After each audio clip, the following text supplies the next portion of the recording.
আসসালামু আলাইকুম। শুনছেন সংবাদ শিরোনাম। নবীনগরের কুড়িঘর লাখ টাকার গোলকাপ ফুটবল টুর্নামেন্ট জমজমাট, প্রথম কোয়ার্টার ফাইনাল ম্যাচ অনুষ্ঠিত। এখন শুনবেন বিস্তারিত। ব্রাহ্মণবাড়িয়া নবীনগর উপজেলার কুড়িঘর হাই স্কুল মাঠে অনুষ্ঠিত হল কুড়িঘর লাখ টাকার গোলকাপ ফুটবল টুর্নামেন্ট 2025 এর প্রথম কোয়ার্টার ফাইনাল ম্যাচ। খেলা শুরু হয় বৃহস্পতিবার বিকেল 4টায় কুড়িঘর উচ্চ বিদ্যালয় মাঠে। খেলাটি পরিচালনা করেন মাঠ পরিচালনা কমিটি, যারা নিরাপত্তা ও শৃঙ্খলা ব্যবস্থাপনায় দায়িত্ব পালন করেন।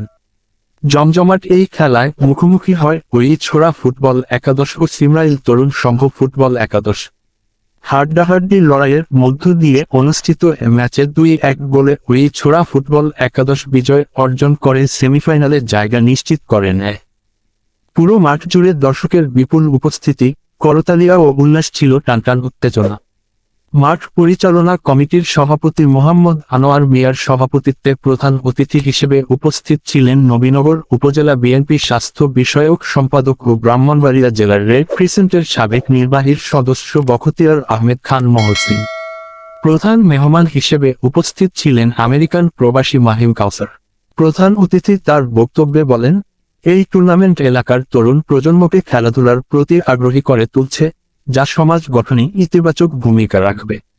এ সময় অন্যান্য অতিথিদের মধ্যে উপস্থিত ছিলেন নবীনগর উপজেলা বিএনপি যুগ্ম সাধারণ সম্পাদক ডাক্তার মহিউদ্দিন আহমেদ মহিন, উপজেলা বিএনপি ত্রাণ বিষয়ক সম্পাদক মনিরুজ্জামান পল্টু, ইউনিয়ন বিএনপির সাধারণ সম্পাদক আবু হানিফ মোল্লা, সাংগঠনিক সম্পাদক জাহাঙ্গীর আলম, ডাক্তার আমির হোসেন এবং শরীফ আহমেদ।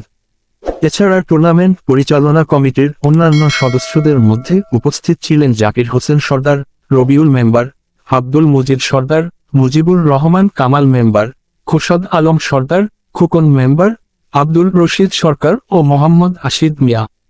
খেলার শুরু থেকেই দুই দলই বেশ আক্রমণাত্মক ফুটবল উপহার দেয়। প্রথমার্ধে সিমরাইল তরুণ সংঘ একটি গোল করলেও দ্বিতীয়ার্ধে ছোড়া একাদশ জোড়া গোল করে ম্যাচ নিজেদের করে নেয়।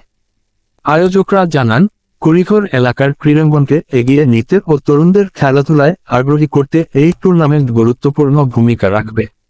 খেলা শেষে বিজয়ী দলের খেলোয়াড়দের হাতে পুরস্কার তুলে দেওয়া হয় এবং অতিথিবৃন্দ তাদের বক্তব্যে এমন আয়োজনকে আরও বড় পরিসরে করার আশাবাদ ব্যক্ত করেন।